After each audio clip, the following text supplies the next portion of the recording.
कोई फर्क नहीं पड़ता, पहले पेपर में नहीं हुआ, कोई दिक्कत नहीं है, नहीं हुआ। लेकिन 22 में वो 1 या 2 नंबर से रह गया, 23 में फिर से ही उसके साथ हुआ, 24 में उसके पापा के कैंसर हो गया, हॉस्पिटल में रहा, एग्जाम देने भी मुश्किल से जा पाया, तो प्री क्लियर नहीं हुआ। अब क्या करें? तो मैंने उसको एक राय दी कि भाई आप 3 साल से एसएससी दे रहे हो, एक छोटा सा काम कर सकते हैं, तो बैंकिंग है ना, उसके मतलब सिलेक्शन थोड़ा सा जल्दी हो जाता है।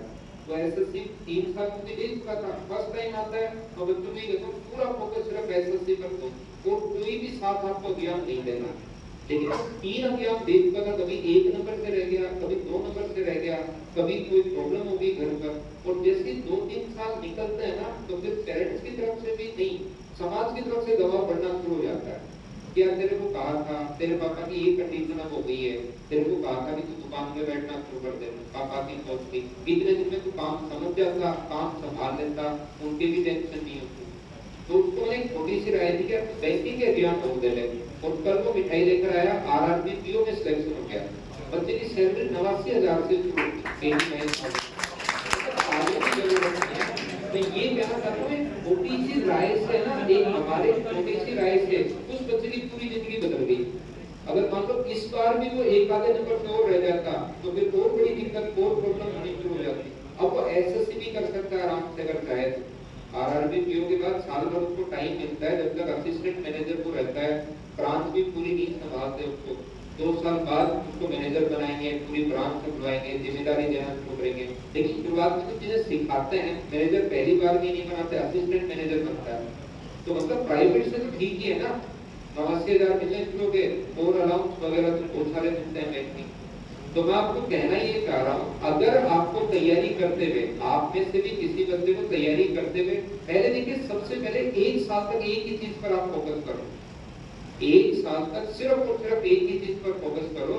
लेकिन उसके बाद साथ आप लोग रेलवे के एग्जाम भी दे सकते हो, रेलवे के एग्जाम के लिए आपको कुछ भी पढ़ने की जरूरत नहीं है आपका, तो साथ साथ ये एग्जाम भी आप लोग दे सकते हो। हमें पहले से पता है, क्योंकि चैप्टर पता नहीं मैं कितनी बार बता चुका हूँ, ट्रिग्नोमेट्री कितने स्टूडेंट को पढ़ा चुका हूँ, तो धीरे धीरे हमें समझ में आता है।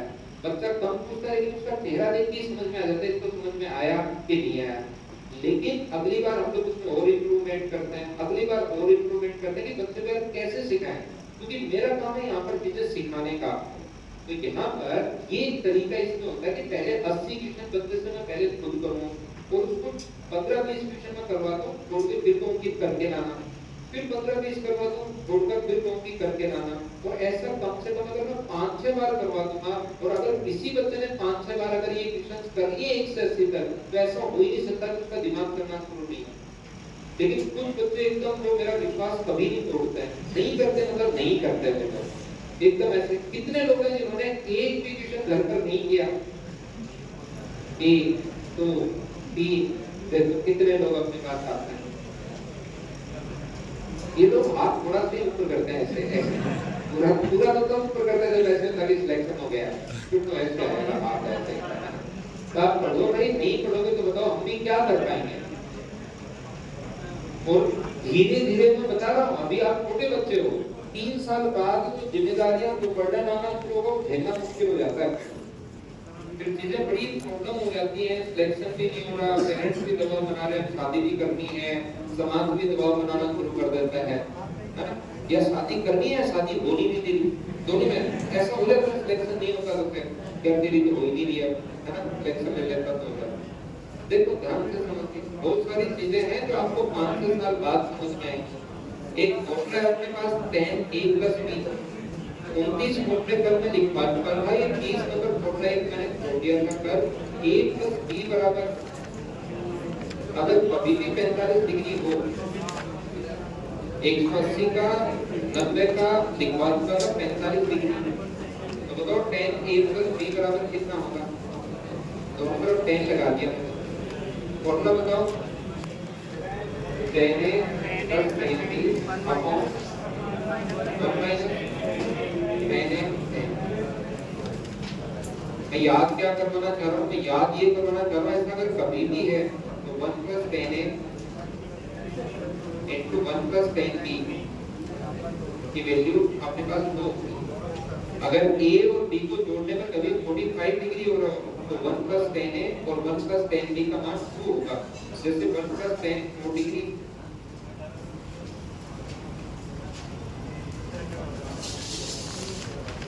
और 1 plus 10 41 degree, 1 plus 10 4 degree, 1 plus 10 4 degree, इसका मान 4 और 41 जोड़ने में कितने डिग्री हो गए? 45। तो इसका मान कितना होता है? तो वो दो क्यों होता है वो अब मैं आपको समझा रहा हूँ। याद ये रखना है इसको क्रॉस मल्टीप्लाई कर दो। 10a प्लस 10b बराबर 1 माइनस 10a 10b। ये अगर इधर आ जाएगा तो बताओ क्या बन जाएगा? 10a plus 10b plus 10a 10b बराबर कितना बन गया? 10a plus 10b plus 10a 10b बराबर 1। दोनों तरफ 1 ऐड कर दो, इधर भी 1 ऐड कर दो और इधर भी 1 ऐड कर दो। इन दोनों से बताओ क्या कॉमन आ रहा है? 10a। अंदर क्या बचेगा? 1 प्लस 10। और ये बताइए क्या बच गया? बाकी दोनों ये दोनों क्या बच गए? 1 प्लस 10b और बच गया। और बराबर में कितना हो गया? दोनों जगह से बताओ क्या कॉमन आ रहा है? 1 प्लस 10b। अंदर क्या बचेगा? 1 प्लस 10a और बराबर में बताओ कितना आ गया है? तो ये अपने पास आंसर आ गया 1 प्लस 10a और 1 प्लस 10b बराबर में अपने पास 2 आ गया। ये 45 भी हो सकता है और ये 255 भी हो सकता है।